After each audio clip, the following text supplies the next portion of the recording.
Eminem, también conocido como Slim Shady, también conocido como Marshall Bruce Mathers III. Superviviente, estrella del rap, padre, actor, delincuente, monstruo mediático, la voz de una generación. Se ha convertido en el intérprete y compositor de rap más controvertido, un artista que ha logrado que su provocadora imagen y oscuros ritos lleguen a la cada vez más desencantada juventud americana y cuyos múltiples personajes han hipnotizado al público de todo el mundo. Nacido en un hogar desestructurado, su arte bebe de su pasado, que nutre su manera de entender el mundo y su creatividad. Sus letras son su vida, su leyenda, su alter ego y su terapia. Para entender su música, debemos primero entender su vida y el mundo en el que creció.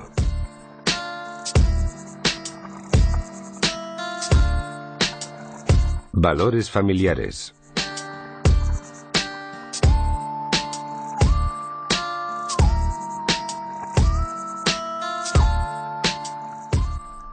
Yo nací en Highland, Kansas. Mi madre dejó a mi padre cuando yo tenía unos 9 meses y me trajo a St. Joseph's, Missouri, donde me dejó al cargo de una abuela alcohólica y maltratadora. St. Joseph, Missouri, es un pueblo tranquilo de clase trabajadora. Aquí creció Betty, la abuela de Marshall. Aquí creció también Debbie, su madre. Un lugar manchado por los efectos del alcoholismo, los malos tratos y la inestabilidad. Los problemas en la vida familiar de Marshall empezaron mucho antes de su nacimiento. Las consecuencias de tantas generaciones de malos tratos fueron perpetuadas por su bisabuela, incluso en su lecho de muerte. Murió tras una larga agonía a los 93 años y yo me alegré mucho. Me llamó a su lecho de muerte y yo le dije, me alegro de que mueras. Y ella me dijo, ¿me perdonas? Yo le contesté, no, no te perdono. Pegaste, maltrataste a una niña pequeña, a una niña inocente. Sabes que vas a ir al infierno, ¿verdad? Ella me miró y entonces le dije, que Dios te ayude. A pesar de su dura infancia, Betty soñaba con una vida mejor. Cuando era jovencita, mi sueño era ser madre. Quería tener una gran familia, una casa con una valla blanca en el jardín, como todas las mujeres. Iba a ser la mejor madre. Cocinaría para mis hijos, les querría a morir, pero todo se truncó al casarme con el señor Nelson a los 14 años. Poco después de casarse, Betty tuvo a su primera hija, Debbie, la madre de Marshall. Debbie era tan pequeña que hasta me daba vergüenza. Yo era tan joven que mi parto fue problemático y mi hija no alcanzó los 2 kilos. Si hubiese que hacer un dibujo de las relaciones de la familia Mathers, de la familia Nelson, serían perros y gatos metidos en un saco. Son un clan. Es gente muy dura, de campo, aunque muy unida, menos cuando se pelean. Se moría de ganas de tener un hermanito. Poco después de la llegada de su hermano, Betty se dio cuenta de que Debbie no estaba dispuesta a compartir las atenciones de su madre. Una vez lo acosté a hacer la siesta y cuando volví a mirarlo, ella había cogido la llave inglesa de su padre, que era enorme, y estaba a punto de darle en la cabeza. Desde ese momento tuve que vigilar a Debbie constantemente. El matrimonio de Betty fracasó y los niños tuvieron una sucesión de aspirantes a padrastro. No recuerdo un solo día sin un hombre en la casa. Nunca llegué a cogerle cariño a ninguno. Eran todos alcohólicos. En nuestra familia ocurría una desgracia tras otra. La policía acudía a menudo. Uno de mis padrastros me atacó sexualmente a los 12 años. No pudo acabar lo que empezó porque le detuvieron. Recuerdo a mi madre llegando a casa cuando la policía se lo llevaba mientras me decía, más vale que consigas sacarlo de la cárcel porque no te creo. Yo huí. No quería volver a verle si ella conseguía sacarlo de la cárcel. No iba a disculparme con él porque no lo sentía después de lo que me había hecho. Se moría por irse de casa. Debbie estaba agotada. Debbie buscaba una salida. Un día pensó haberla encontrado en un chico tranquilo que vivía en la misma manzana y tocaba en un grupo del pueblo, Marshall Bruce Mathers II. Conocí a Bruce y me pareció mi príncipe azul. Yo tenía 14 años. Debbie llegó del colegio y me dijo, Bruce y yo vamos a casarnos. Díselo, Bruce. Sí, me dijo él. Yo quiero a Debbie. Debbie me quiere a mí y vamos a casarnos. Debbie y Marshall Bruce Mathers II se casaron en 1970, un matrimonio que Debbie esperaba que alejara los problemas de su hogar. No es que ya no quisiera estar con mis hermanos, es que quería una vida propia, tener hijos y alejarme de todo aquello. Lo siguiente que supe fue que se había quedado embarazada y yo estaba embarazada de Ronnie. El 17 de octubre de 1972, Debbie dio a luz a Marshall Bruce Mathers III. Yo estaba en el cielo. Mi niño iba a tenerlo todo. No iba a tener que pedir nada. Iba a ser un niño protegido y muy querido. Yo iba a ser la mejor madre del mundo y le hice a Dios una promesa. Nada de alcohol, ni de drogas, ni bebida, ni hierba. Mis hijos no vivirían nada de eso. Tampoco peleas. Nada. Por fin feliz con su propia familia, Debbie se muda a Dakota del Norte, donde Bruce empieza a trabajar en un hotel, en el puesto de su padre. La pareja se instala en el sótano de la casa de los padres de Bruce. Debbie me dijo que la cosa se ponía fea. Fue a la cafetería del hotel y encontró a Bruce flirteando con las chicas. Ella naturalmente se puso celosa y él le dijo que cogiera al niño y se fuera a casa. Estuvo muy sola hasta que él empezó a pegarle. Marshall Bruce Mathers II era un lanzador de cuchillos. Él lanzaba cuchillos y disfrutaba viendo lo cerca que acababan de sus pies, sin llegar a darles. Recuerdo que me llamó y me dijo que volvía a casa. Se fue en tren cuando él tenía 1 o 2 años. Cuenta que solo se llevó lo puesto y que cogieron un tren hacia San Joseph. Creo que iba a ser la primera de las muchísimas mudanzas de su vida. Debbie, huyendo de nuevo de los malos tratos y el alcoholismo, dejó a Bruce y volvió a St. Joseph's con Marshall. Su padre jamás quiso saber nada de él. Marshall intentó encontrarle. Debbie también lo intentó. Se fue a California y nunca supimos de él. Bruce Mathers desapareció de la vida de su hijo para siempre. Igual que Betty, su abuela, y Debbie, su madre, Marshall había entrado en el mismo círculo de abandono paterno. Marshall jamás conocería a su padre, pero jamás le olvidaría. El pequeño Marshall.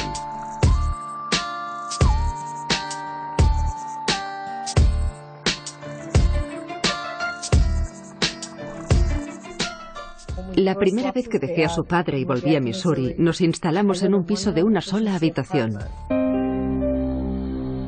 Debbie intentaba sobrevivir pasando de un trabajo a otro y de una vivienda a otra, siempre con el objetivo de mejorar la vida de su hijo, pero sin darse cuenta de las consecuencias que tendrían para él los cambios constantes. Debbie y Marshall se mudaron de St. Joseph a los alrededores de Detroit y viceversa unas 20 veces a lo largo de su infancia. Sí que nos mudamos mucho, pero siempre era mejor, porque yo no podía vivir con mi madre. Pasábamos 2 días con ella, y a mí me parecían una eternidad. Cada vez que alquilábamos una casa, la acababan vendiendo. Puede que Debbie lo hiciera lo mejor que supo. La mayoría de padres así lo hacen. Pero hacerlo lo mejor que sabes no implica que estés haciendo lo mejor para tu hijo. Debbie y su madre enseguida empezaron a discrepar acerca de la educación de Marshall. No creo que fuera un niño malo, solo que sufrió mucho. Y también creo que su madre le controlaba demasiado. Estaba muy enmadrado. Marshall era un solitario, no le gustaba salir a jugar con otros niños. Yo tenía que animarle mucho a que lo hiciera. Él quería estar siempre con mami. Nunca se quejaba. Hacía pucheros y se iba a pintar sus cuadernos, o cogía su sillita y se ponía a ver la tele. Como un cachorrito en una esquina. Él se volvía a su esquinita. Una de sus grandes carencias afectivas llegó de la mano del abandono de su padre. Tenía algún pariente como su tío Todd, que tal vez supuso lo más parecido para él a una figura paterna. Yo le protegía. Me lo llevaba a pescar, intentaba enseñarle a ser un hombre, le hablaba de la homosexualidad y me aseguraba de que supiera que los chicos debían ir con las chicas y viceversa. Todo ese tipo de cosas. Se mudaron muchas veces, lo cual no le dio mucha estabilidad. Fue una de las experiencias que seguramente le llevaron a pensar, ¿es el mundo un lugar seguro? ¿Es un lugar bueno? En mitad de todo este caos, Marshall empezó a encontrar en la música un medio de expresión. Marshall estaba rodeado de música constantemente. Cuando estaba en mi barriga yo le cantaba. Colocaba altavoces por toda la casa. Él siempre se sentaba apoyado en la pared. Canturreaba y se balanceaba adelante y atrás. Todo el tiempo. En el asiento trasero del coche, en el sofá, si sonaba música, él hacía esto. Los maestros me decían que tenía algún retraso, que se balanceaba constantemente y que debía quedarse quieto. Empezaba a hacer esto, a veces con mucha furia. Ella le hacía tomar Ritalina, pero él seguía haciéndolo sin parar.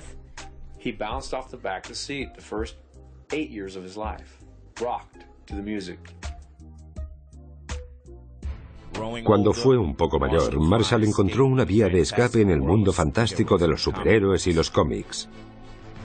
Quería actuar como personajes de dibujos animados. Y yo le dejaba. Entrabas en su cuarto y le encontrabas con el castillo de Grayskull o viendo dibujos.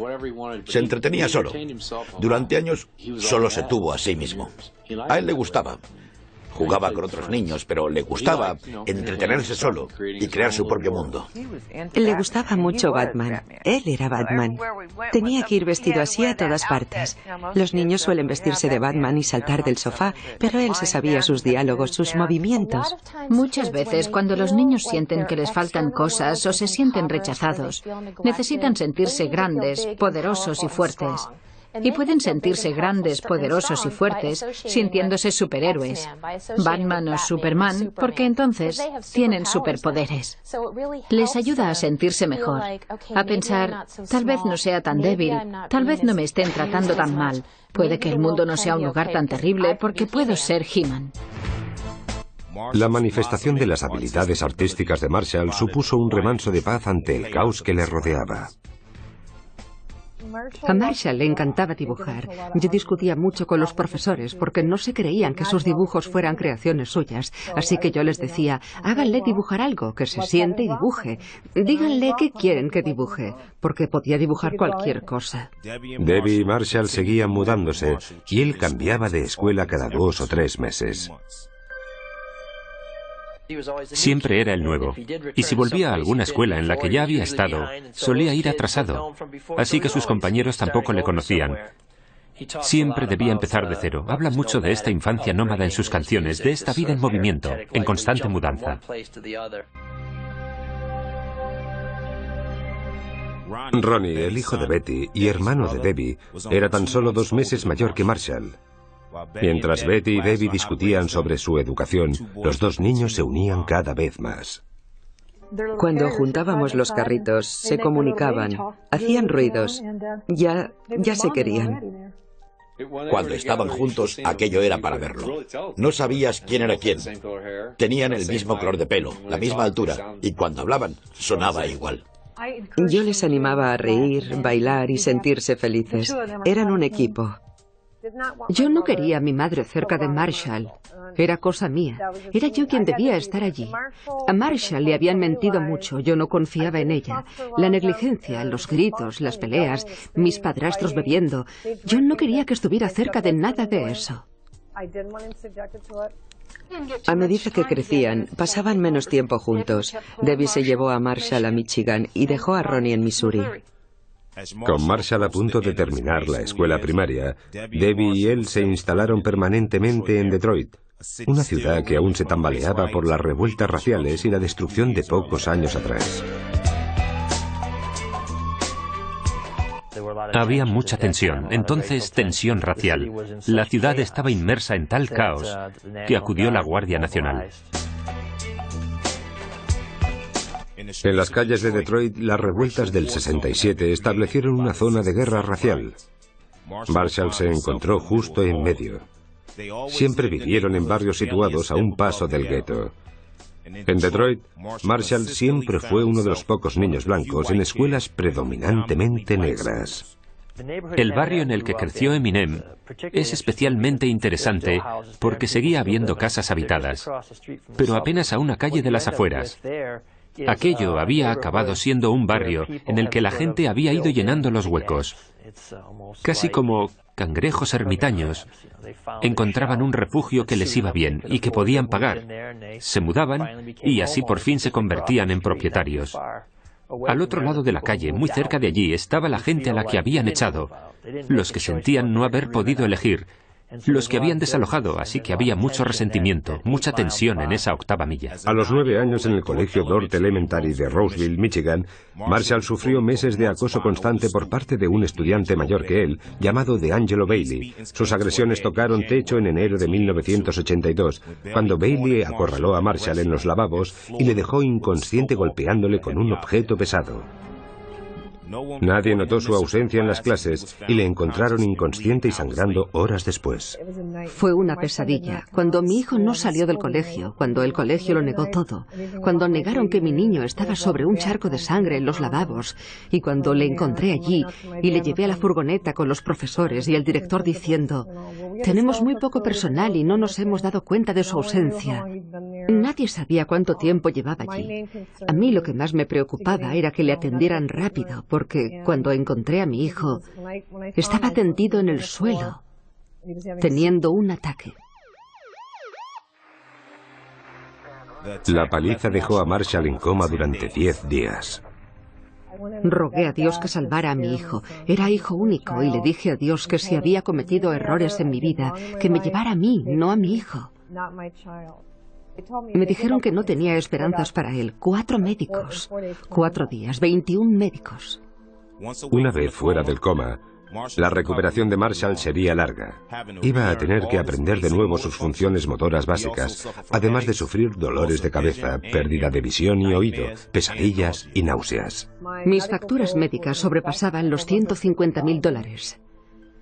Tuve que dejar de trabajar para cuidar de él. Fue insoportable. Las lesiones en el cráneo pueden cambiarte la vida.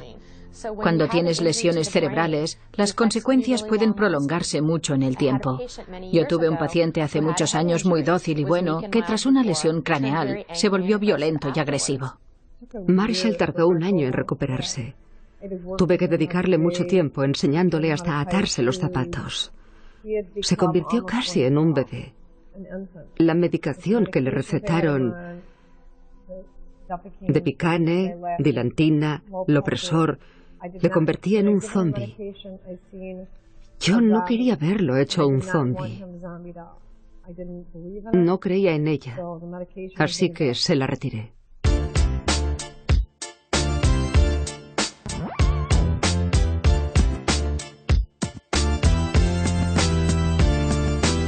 Primeras manifestaciones musicales.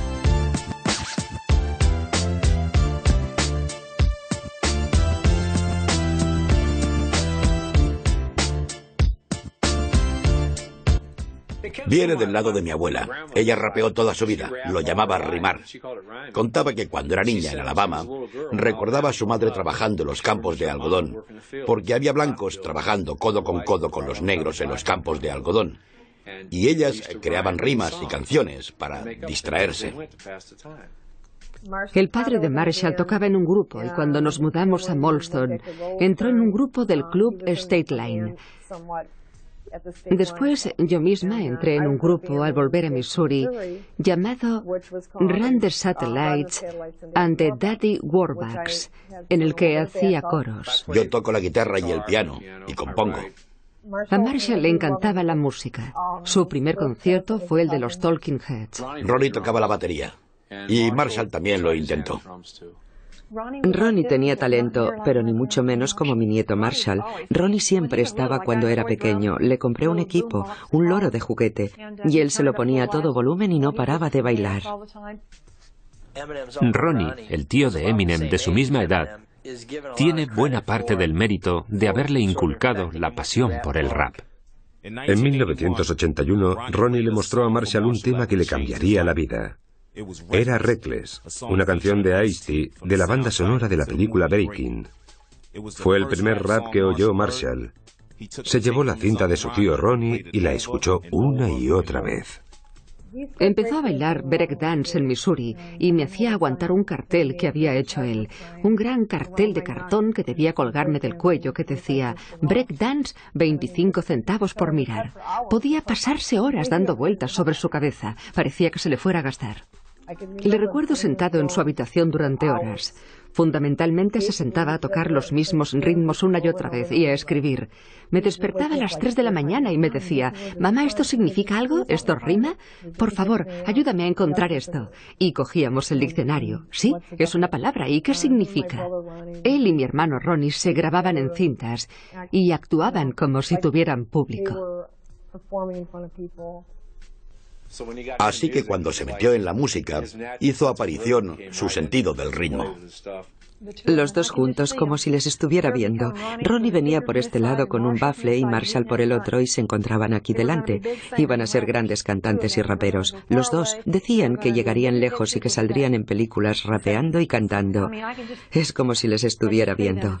A veces recordarlo es maravilloso y otras me hace llorar.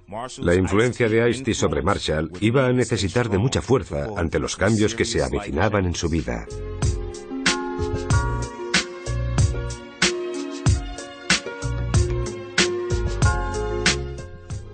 Kim.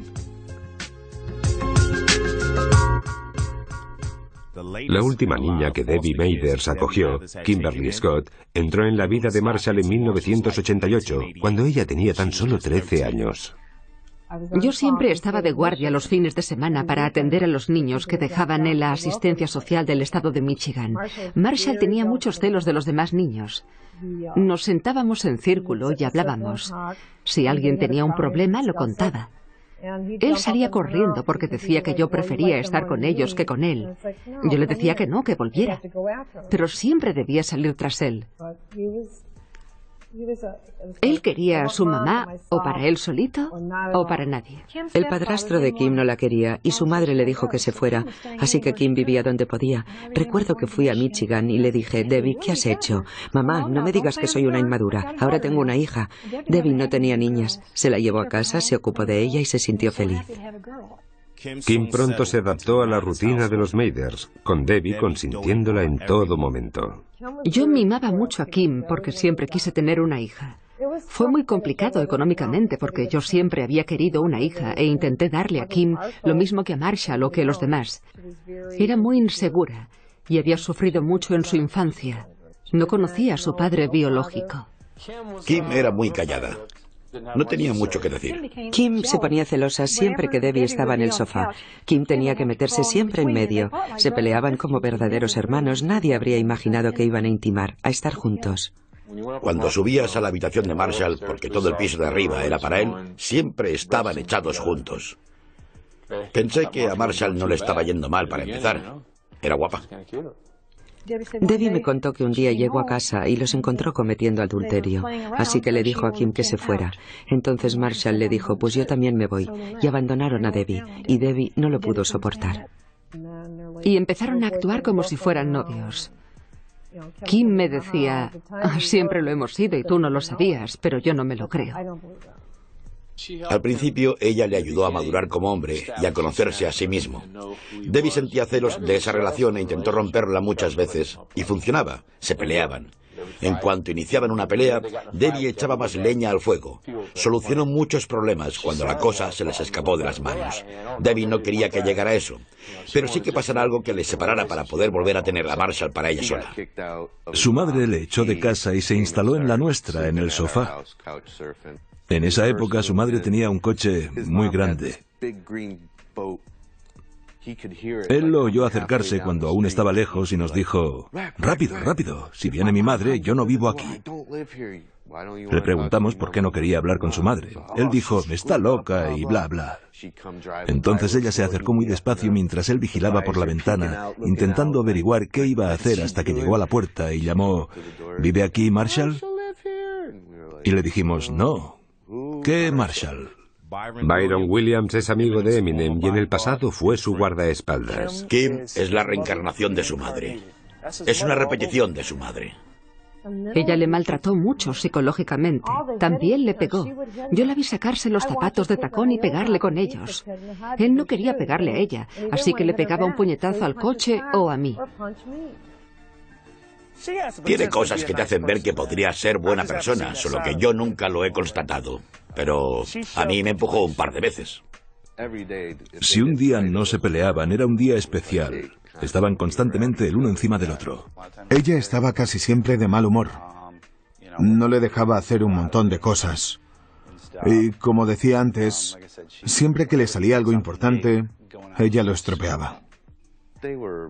Era una relación un poco Dr. Jekyll y Mr. Hyde. De repente daba un giro y estaban muy bien. Ella es un poco su hogar. Le conoció cuando era un desconocido, cuando sufría, cuando intentaba triunfar, cuando no estaba seguro de si valía la pena. Estaba en mi habitación preparándome para acostarme y llegó Kim. Oí que estaban en la cocina chillándose. De repente oí sillas moviéndose en el suelo y me pareció que iban a pegarse. Pensé, Dios mío, ¿qué está pasando? Así que salí pitando de mi cuarto y la encontré pegándole. Él no se movía y yo me quedé paralizado. Dios mío, le está pegando. En medio de una vida llena de violencia y malos tratos, a Marshall todavía le faltaban pruebas muy duras.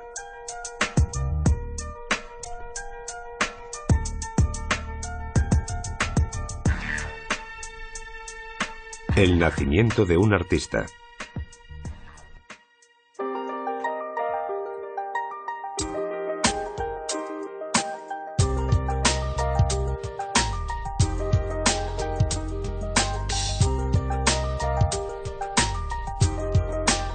Unos meses antes de ese verano, mi hermano pequeño me miró y me dijo, «Hermanita, mira todo lo que tengo». Y pensé que estaba muy bien porque abrió un armario y me mostró toda su ropa. Pero luego añadió, todo esto es material, ¿sabes qué me falta? Y yo le dije, ¿qué? Me dijo, amor, no tengo amor, aquí no hay amor.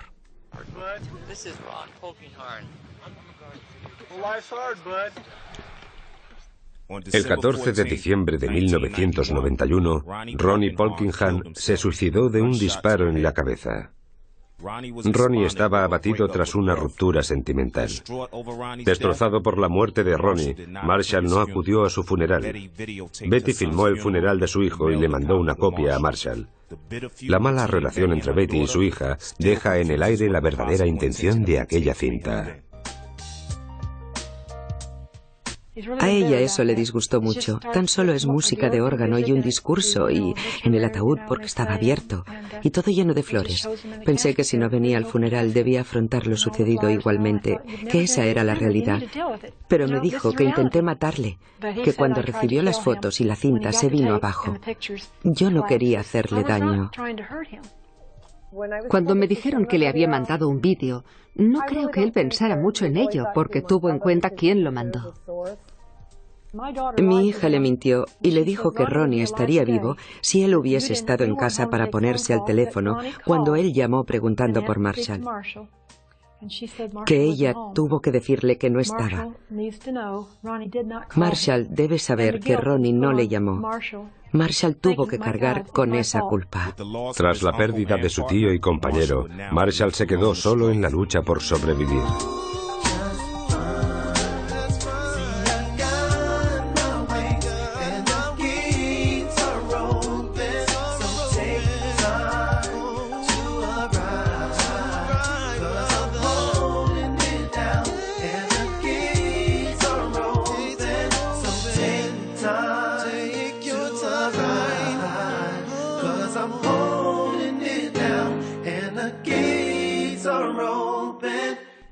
Sus malos resultados escolares le dejaban con muchas menos salidas. Suspendió noveno 3 veces. Debbie le decía, Marshall, ¿qué vas a hacer? ¿De qué vas a vivir? Estaba muy preocupada por él porque no tenía a nadie. Estaba muy preocupada por el futuro del chaval. Impávido ante las preocupaciones de su madre, Marshall empezó a centrarse en su sueño compartido con Ronnie y a practicar el rap. En esos momentos, las letras de los temas rap tenían mensajes contestatarios contra las políticas raciales y trataban también de la vida en el gueto.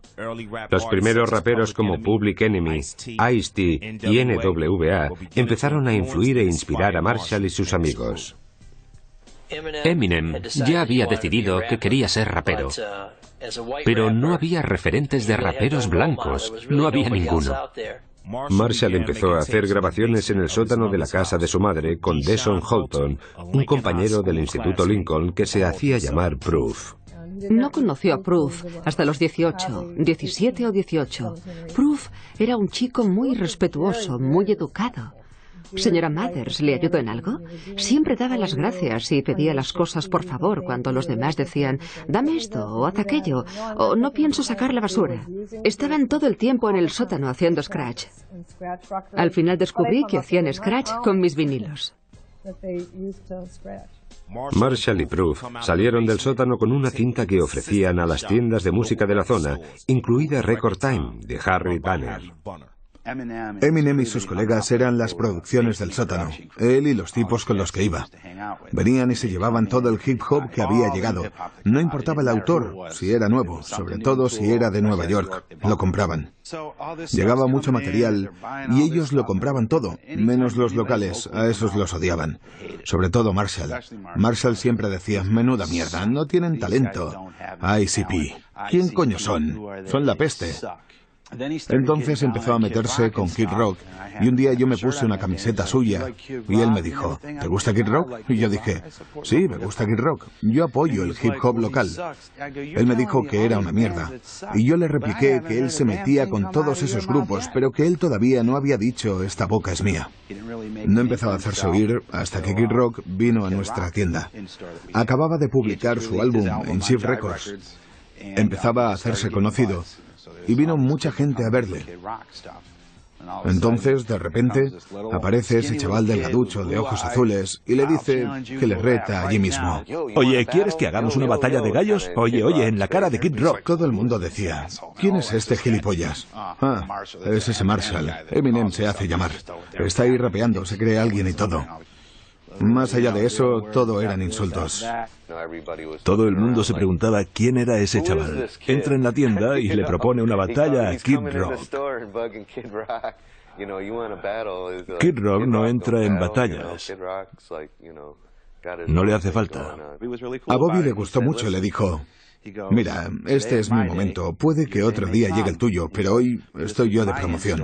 He oído lo que haces, hablas demasiado deprisa, tienes que articular. Cuando articules mejor, la gente te entenderá y entonces tal vez puedas estar tú también de promoción, como yo ahora. Y se convirtió en Eminem. Fue entonces cuando empezó a darse a conocer como rapero.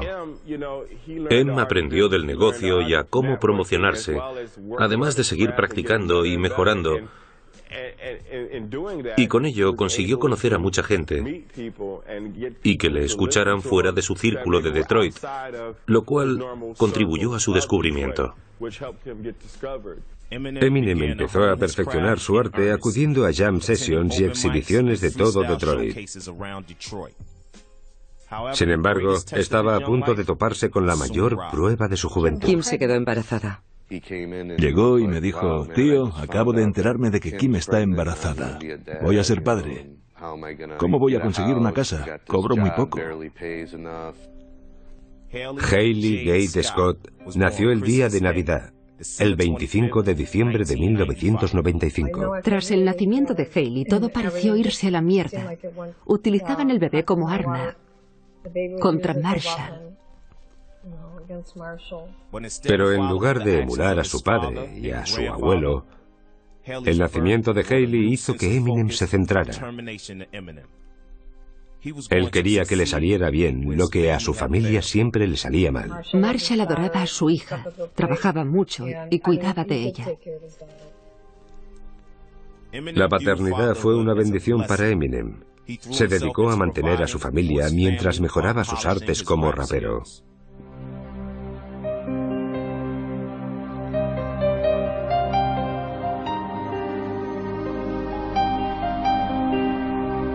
Trabajo basura.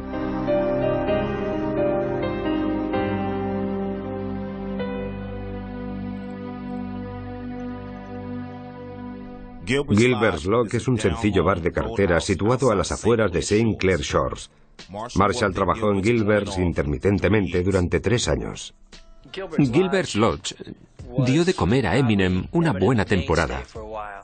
Eran sus ingresos regulares. Cuando vendía pocas cintas, cuando la gente no iba a sus bolos, siempre le quedaba el recurso de preparar hamburguesas en Gilbert's Lodge. Y por lo que me han contado, la cocina rápida se le daba bien.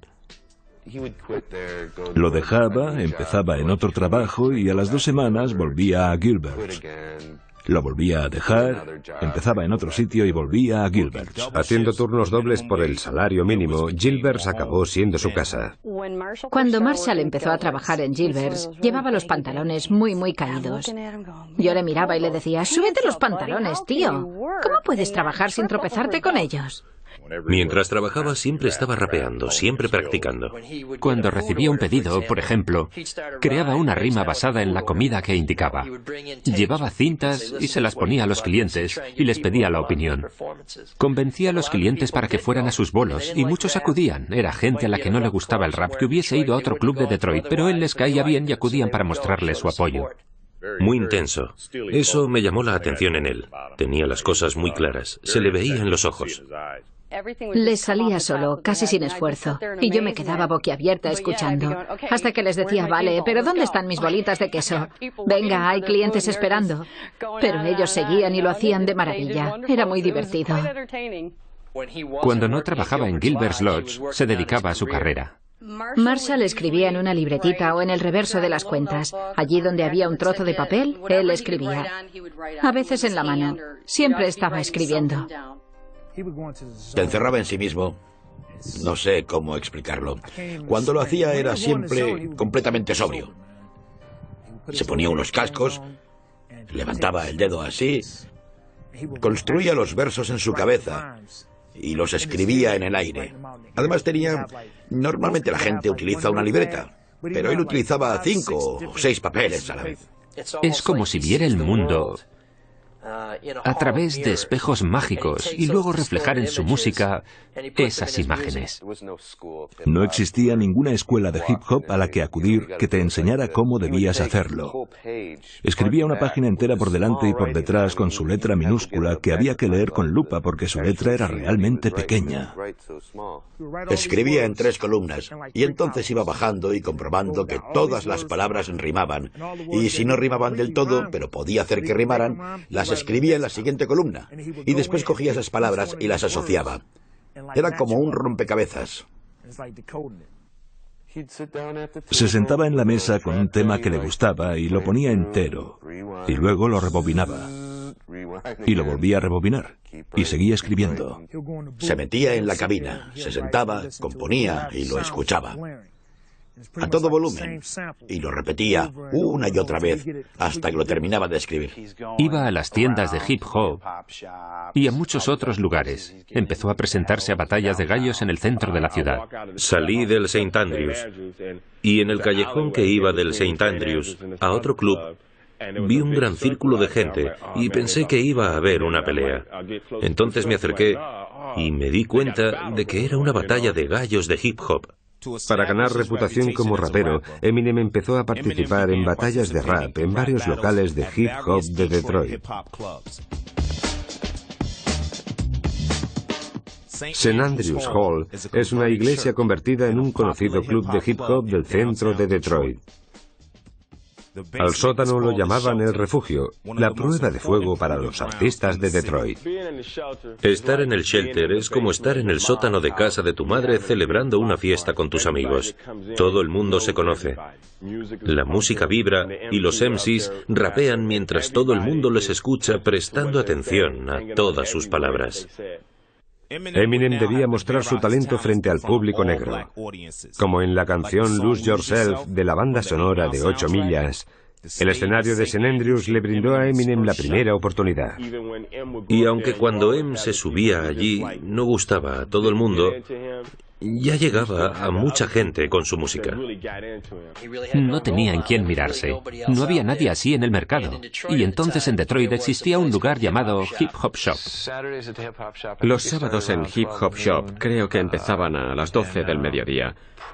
Proof conducía el espectáculo y DJ Heat pinchaba. Normalmente dependía de los asistentes quién salía mejor y peor parado. Las batallas de gallos podían ser duras porque a veces se tocaban aspectos personales, pero el objetivo era crear las mejores letras. Y semana a semana uno veía quién llegaba a casa y practicaba y quién lo vivía, lo respiraba. Eso era lo mejor de las batallas, que los tipos que participaban no lo hacían por capricho y concursaban con una letra escrita en 2 días, no. Esos tipos vivían y respiraban hip hop. Pero las primeras batallas de gallos de Eminem fueron muy duras y de difícil victoria. Llegaba, empezaba a rimar y cuando acababa bajaba del escenario. La gente comentaba que era muy bueno. Daba el 110% en todo lo que hacía. En todas las batallas, en cualquier lugar en el que pudiera hacerse oír. Ponía todas sus ganas. Quería lograrlo con todas sus fuerzas. Intentaba hacerle entender a Kim que eso podía salvarles, que le dejara hacerlo. Pero a ella nunca le gustó. ¿Por qué haces eso? Tienes que ir a comprarle pañales a tu hija. Aliándose con Proof y los productores de Detroit, Jeff y Mark Bass, Eminem grabó su primer disco, un EP de 2 canciones llamado Backstabber. Backstabber se inspiró en una pelea con Kim, su novia en esa época. Creo que fue la primera ocasión en la que mostró sus emociones en un disco. Lo editó con el dinero de sus impuestos. Sacó entre 500 y 1000 copias. El tema no fue mal, pero no le hizo millonario. Creo que vendió unos 200. Mark Kemp fue el primer manager de Eminem. Fundó Underground Sounds Magazine, una publicación nacional de hip hop con base en Detroit. A diferencia de otras revistas de hip hop de la época, Underground Sounds habla de artistas emergentes, sobre todo si eran originarios de Detroit. Mi primer contacto con Eminem fue una conversación telefónica. Me llamó para preguntarme cómo podía hacerme llegar su cinta. Le gustaba la revista y estaba interesado en que apareciera su trabajo. Me mandó la cinta, me gustó y publiqué una crítica. Era evidente que tenía talento. Se notaba al escucharlo. Algo tiene que pasar con esto. Era demasiado bueno para que no pasara. Pero no pasó. Él decía que mucha gente lo tomaba a broma. Y sufrió mucho contra el racismo. Pero fue su pase al gueto. Cuando sacó el disco, a la gente no acabó de llegarle. Ni siquiera has acabado tus estudios y ahora quieres rapear. ¿Quieres ser un rapero blanco? No te saldrá bien. Todos sus compañeros de instituto, la gente del barrio, los clubs, todo el mundo se reía de él. En las afueras, los niños blancos no querían escucharle cantar música negra. Y en la ciudad, los negros no querían ir a ver a un niño blanco intentando hacer música negra. Una vez, al final de un bolo, él estaba distribuyendo algo, promocionándose, y un tipo le dijo: esto debe ser una broma. Lo tiró y provocó un altercado. Yo solo vi a muchísima gente viniendo en tropel y a él en medio. Cuando se templaron los ánimos, fue cuando me di cuenta de que aquel tipo era especial. Sabía muy en serio lo que quería hacer y le ofendía lo que le decía la gente. Había trabajado mucho en aquello y la gente lo tiraba a la basura sin escucharlo.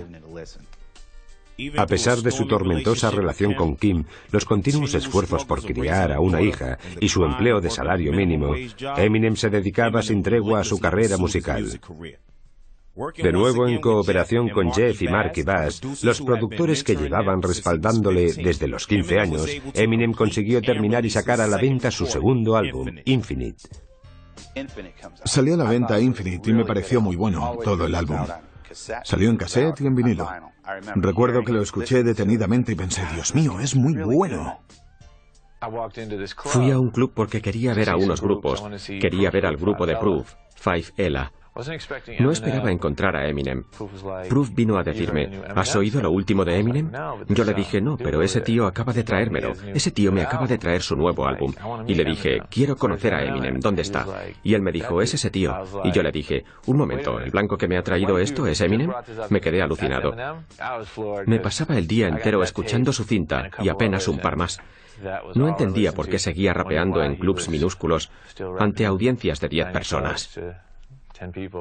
Para los artistas locales, sonar en la emisora de hip hop WJLB es la puerta de entrada al éxito en Detroit y a veces más allá. DJ Bushman lleva años estudiando la escena, escuchando a futuras estrellas.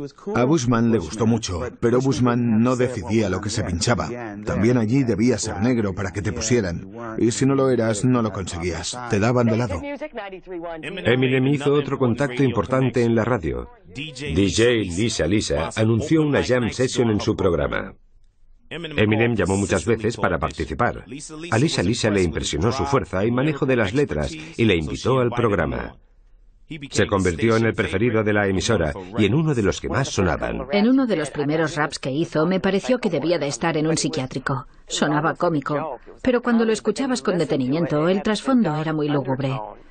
Cuando cogió el micrófono, convirtió en fuerza toda la rabia de la sala burlándose de él y acabó ganando. Yo solo recuerdo estar sentada con ese chaval rubito diciéndole, ¿pero qué haces? ¿Cómo se la estás devolviendo? A mí que Em fuera blanco me daba igual. Siempre intento dar mi opinión sobre la música de todo el mundo. A pesar de que el álbum dio a conocer el talento de Eminem en la escena musical de Detroit, Infinite fue un fracaso comercial. Eminem y The Bass Brothers no recuperaron la inversión. Por un lado le respetaban, pero por el otro no. Le criticaban mucho por la espalda. Llegaba a casa muy desanimado. Había días en que decía, tío, quiero dejarlo, quiero olvidarme de esto. Voy a pasar de todo y a seguir currando y haciendo lo que deba para subsistir. Cuando se dio cuenta de que iba a tener que trabajar para vivir, Marshall y mi hermana empezaron a competir para ver quién se tomaba más pastillas. Sí, se habrían peleado no para ver quién se las tomaba, sino para ver quién tomaba más. La comunidad negra le dio la espalda. Era la cebra blanca. No eres negro, lárgate de aquí. Estaba fuera de lugar. Se quería morir.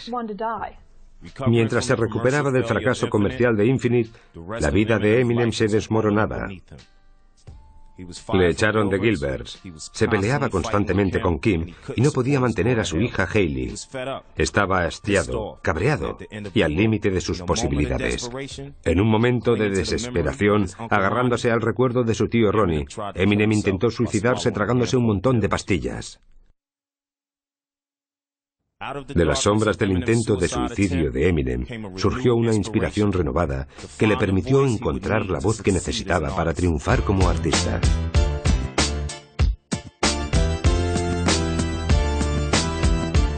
Con ustedes, Slim Shady.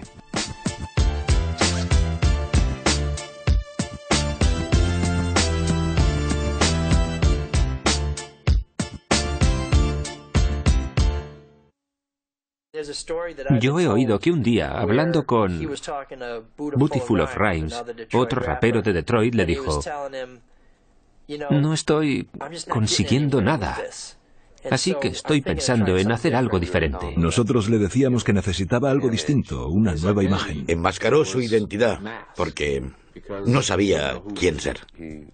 Se hartó. Creó un nuevo yo. ¿No les gusta la calidad? Pues voy a empezar a hacer el idiota y a escribir las tonterías más grandes que se me ocurran.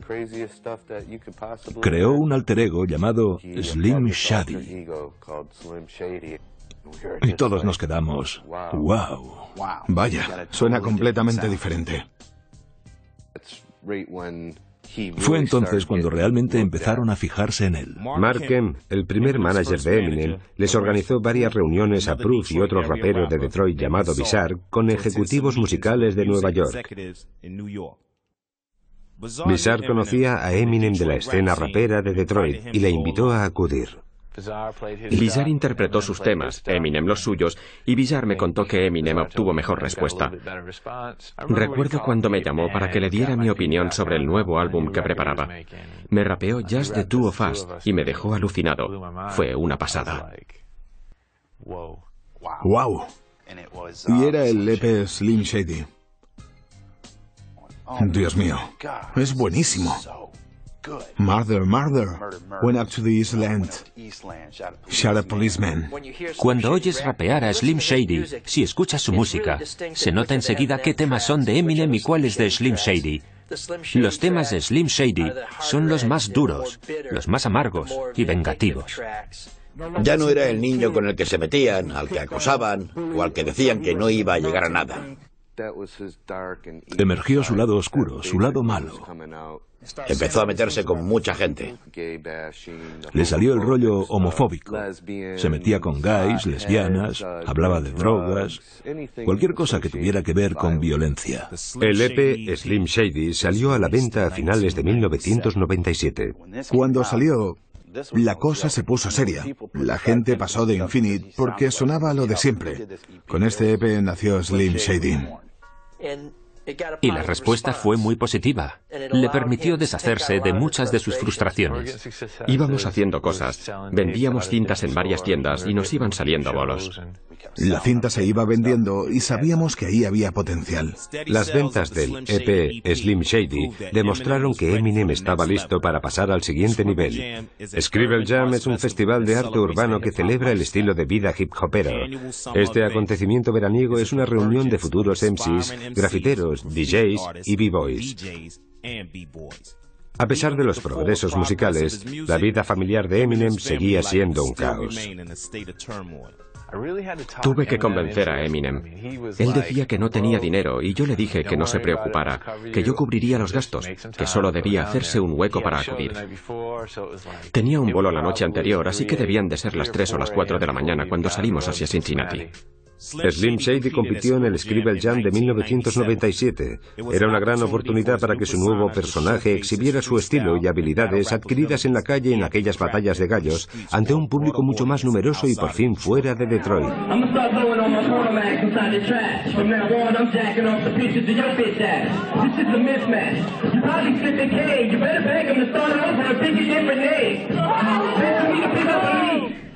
Unas 80 personas se presentaron a la batalla. Uno de ellos era Eminem.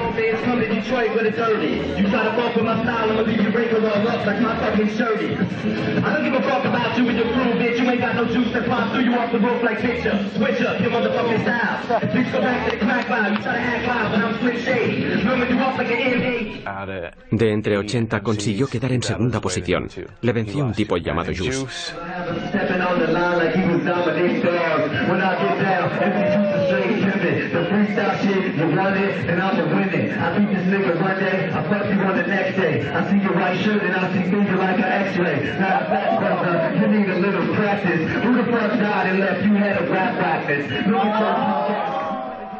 Recuerdo que vino a decirme que había quedado segundo en Cincinnati, pero que lo tenían un poco amañado porque había ganado el tipo de la tienda. Hubo una gran batalla y todo el mundo decía, ha ganado el blanco, ha ganado el blanco. Ganó el otro, pero debió ganar él. Estaba un poco frustrado, pero emocionado porque sabía que merecía haber ganado. Pero acabó en segundo lugar y me dijo que lo conseguiría.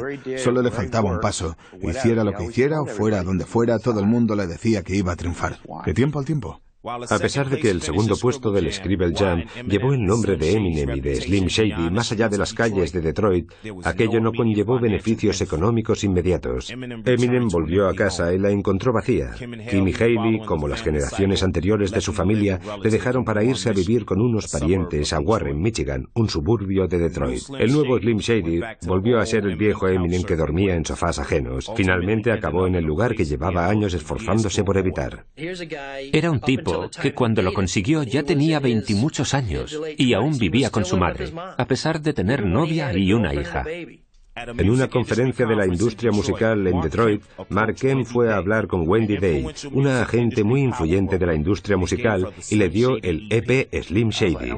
Le dije, voy a darte algo a lo que quiero que prestes mucha atención. Te voy a dar una cinta de un tipo llamado Eminem. Es blanco, pero te va a encantar. Aunque reacia de entrada, Wendy acabó rindiéndose ante su dominio de las palabras, su ritmo y el personaje de Slim Shady. Estaba organizando un espectáculo junto a una revista de Los Ángeles llamada Rap Sheet. Estaba organizando con ellos las Olimpiadas del Rap. Los equipos iban a competir en diferentes modalidades, contando historias o sacando objetos de un sombrero. Me dijo que estaban formando un equipo y que quería que Eminem fuera uno de los miembros. Tenía a Thurston Jowell III y a Juice. Quería también a Em. Le dije a Eminem que debía hacerlo, que era importante. Le hizo volar. Le compré un billete y allí fue. En las Olimpiadas del Rap, Eminem volvió a quedar segundo frente al mismo rapero, Juice. Aún así, ese viaje a Los Ángeles trajo consecuencias mucho más importantes. Cuando Eminem fue a Los Ángeles, era básicamente alguien que había ganado a los raperos locales y así adquirido algo de fama en la región. Pero las Olimpiadas del rap supusieron la ocasión de ser visto por mucha más gente. Una emisora de radio de Los Ángeles invitó a Eminem a un programa y las ondas se iluminaron. Los versos que Eminem rapeó sacudieron a la audiencia. Me encontré a un tipo de Interscope y le di su cinta. Todo por lo que Eminem había trabajado, la materialización de sus luchas, de su perseverancia, de sus lágrimas, estaba en aquella cinta, el EP Slim Shady. Y por fin había llegado a buen recaudo. Mientras las cintas de Eminem circulaban por Interscope, volvió a hacer aparición en el mismo programa de radio de Los Ángeles. No solo gustó en general, también llamó la atención de Dr. Dre. Y Dr. Dre, para cuando llegó a Detroit, estaba dispuesto a lanzarlo al estrellato. Dr. Dre es uno de los productores de rap más influyentes. En 1992 fundó Death Row Records con Suge Knight. Además lanzó las carreras de Snoop Dogg y Tupac, entre otros. Poco después de escuchar el EP Slim Shady, Eminem firmó un contrato discográfico con el sello del Dr. Dre, Aftermath Records. Después de meses de grabación, el LP Slim Shady salió a la venta de la mano de Aftermath e Interscope Records. Los resultados fueron inmediatos. Cuando salió el single de su primer álbum, Hi, My Name Is, fue pasando de boca en boca. Le hicimos venir a firmar discos y vinieron 1000 personas. No paraba de firmar. Al final le dijeron, ya no puedes firmar más, se acabó. Llevas aquí 3 o 4 horas sin parar de firmar. Fue entonces cuando me di cuenta de que ese ya no era el chico que venía a hablar conmigo a la tienda. Tal vez nunca más volvería aquí. Cuando Eminem empezó a triunfar, todavía había en algunas cabinas telefónicas y en algunos muros cercanos a garitos de conciertos restos de pósters de Eminem, la mayoría pegados por el propio Eminem. La fama de Eminem llegó como un rayo. Cogió a muchos por sorpresa, incluido él mismo. El LP Slim Shady debutó en el número 3 de las listas de éxitos y seguiría así hasta alcanzar el 1.000.000 de copias vendidas al finalizar ese año.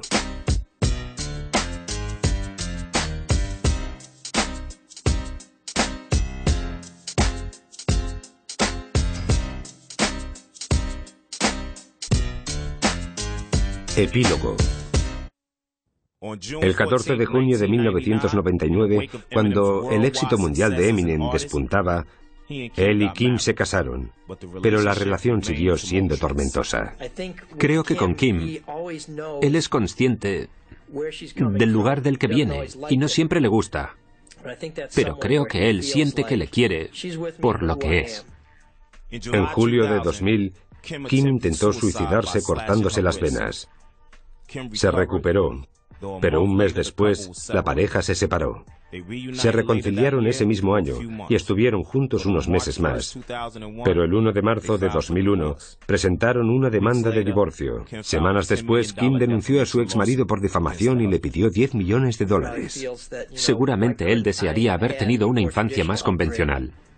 Y comprendo que esté molesto por ello. Pero de haber sido así, hoy no existiría Eminem, porque eso fue la materia prima de lo que ahora es. En septiembre de 1999, Debbie Mathers denunció a su hijo por difamación pidiéndole $10 millones. En el juicio se citaron muchos fragmentos de letras suyas y entrevistas en las que Marshall describía a su madre como una mala madre, maltratadora y adicta a las drogas. Yo soy lo que soy, dice en sus canciones. Habla de su madre demandando a todo el mundo. Una de las primeras cosas que hice fue ir a mirar a los tribunales. Y lleva 25 años demandando a todo el mundo. Como respuesta a las críticas de las letras de Eminem, Debbie grabó una canción titulada Set the Record Straight, con un grupo llamado IDX. El tema está a la venta en internet por $3. En 2002, la madre de Eminem pasó de pedir $10 millones por difamación a tan solo 25.000, descontando los gastos legales. Debbie tan solo recibió 1.600. A pesar de que Betty ha sido muy franca relatando la demanda de su hija contra su nieto, ella también le sacó partido económico a su fama. Está escribiendo un libro en el que relata la relación de su hija con la estrella del rap. En 2003 detuvieron a Kim tras encontrarle 25 gramos de cocaína. Se la obligó entonces a estar localizada mediante un artilugio electrónico, pero ella huyó de la ciudad, siendo más tarde capturada y encarcelada por consumo de cocaína. Marshall luchó por obtener la custodia compartida de su hija Hailey y la obtuvo. Continúa siendo parte muy activa en su educación. A veces están de buenas con él y a veces de malas. Depende de quién esté de mal humor ese día. Se habla con una parte de su familia y con la otra no. Parece que se turnen, como una puerta giratoria, pero esa fuerte unión entre ellos siempre está presente.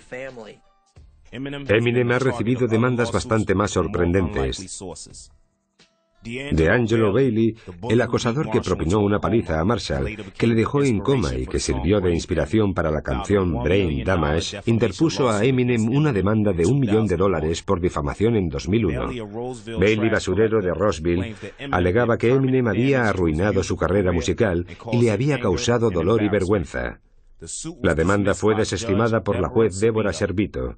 La sentencia se hizo pública en forma de rap de 36 versos.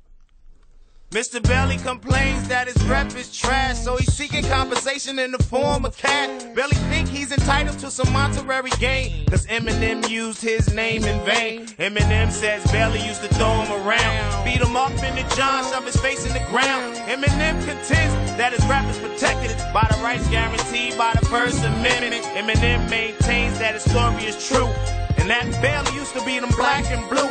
An alternative, he states that the story is phony, and a reasonable person would think it's baloney. The courts must always balance the rights of a defendant in one place in a false light. If the plaintiff presents no question of fact, to dismiss is the only acceptable act. If the language uses anything but pleasing, it must be highly objectionable to a person of reason. Even if objectionable and cause an offense, self is the first line of defense. Yet when Belly actually spoke to the press, what do you think he didn't address?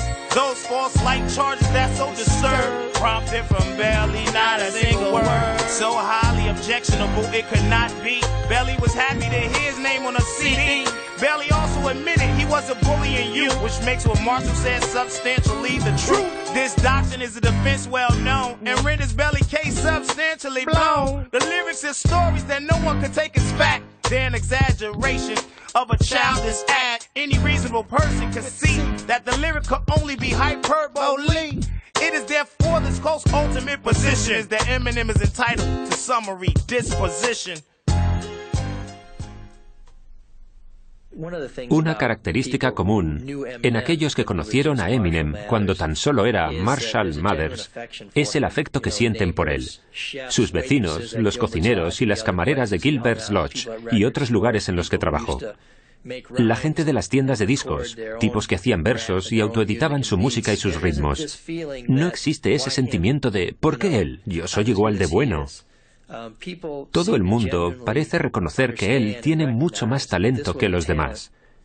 Cuando ves a Marshall Mathers, sigues viendo el niño que fue.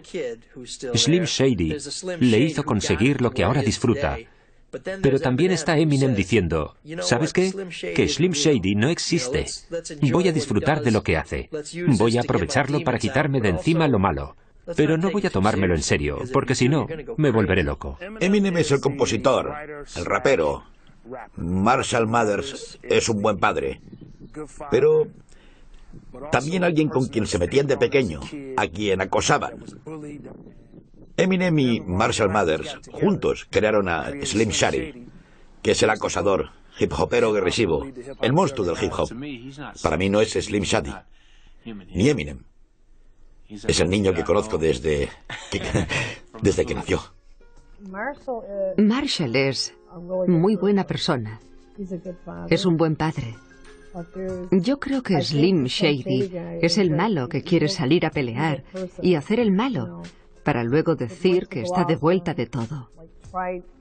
Y por contra, el otro es un superpadre, un hombre muy dulce que juega con los niños. A veces sientes que son Jekyll y Hyde. Es un chico muy complejo.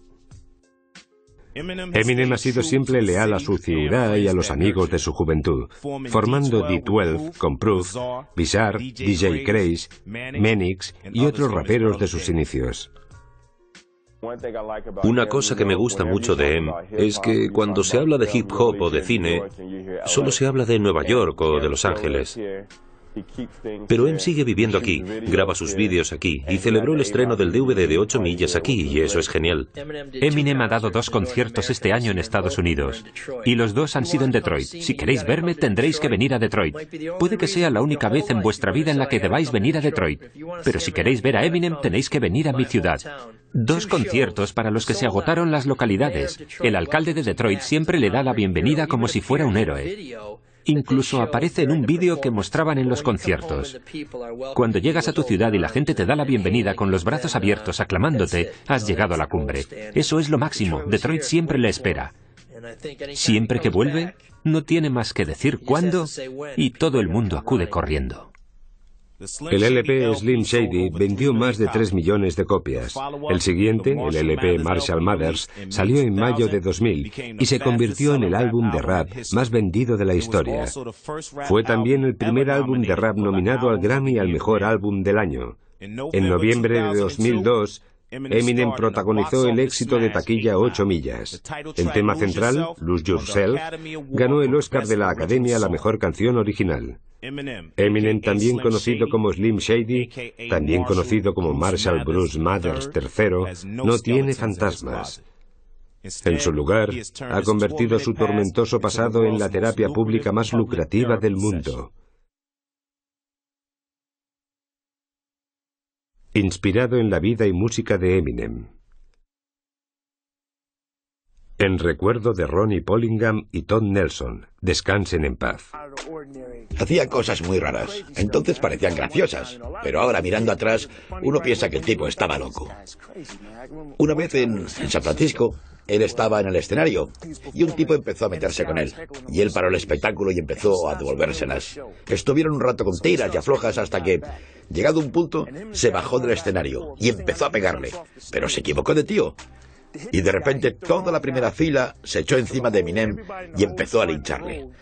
Yo estaba viéndolo y pensé, ¿van a matarlo? Así que me metí. Me metí y me pegaron. Entonces yo se la devolví al tío que me había pegado y me olvidé completamente de Eminem. Luego saltaron el DJ y toda la gente del backstage y conseguimos sacar a Eminem de entre el tumulto y volverlo a subir al escenario. En ese momento toda la sala, unas 3.500 personas, todos querían matarnos. Yo lo cogí y me lo llevé al autobús de la gira. Todo el equipo huyó hacia el autobús, pero el conductor de la gira nos dijo, hay que terminar el concierto, el espectáculo debe continuar. Y nosotros le dijimos, es que nos van a matar. Todo el público coreaba, ¡que te den, Slim! ¡Que te den, Slim! Pero él pasó de todo y subió a terminar el concierto. El público se volvió loco. A la mañana siguiente todo el mundo tenía un ojo morado, o la mandíbula hinchada, o la nariz partida. Pero él vivía para ello. Mi madre me llamó y me dijo, he leído que el chico blanco te ha metido en problemas. Yo le dije que había hecho lo que había podido. No sé cómo se enteró, pero se enteró. Siempre hacía locuras de ese tipo. Era completamente imprevisible. Y eso molaba mucho, tío. Cuando Eminem no era más que Marshall Mathers, apenas podía permitirse comprar en Kmart. Hoy en día vive en la casa que le compró al gerente de Kmart. Cuando Eminem fue a Los Ángeles, era básicamente alguien que había ganado a los raperos locales y así adquirido algo de fama en la región. Pero las Olimpiadas del Rap supusieron la ocasión de ser visto por mucha más gente, y gracias a esa actuación... Dejadme repetir esto último. Antes había dicho que le había salido de puta madre, y lo clavó.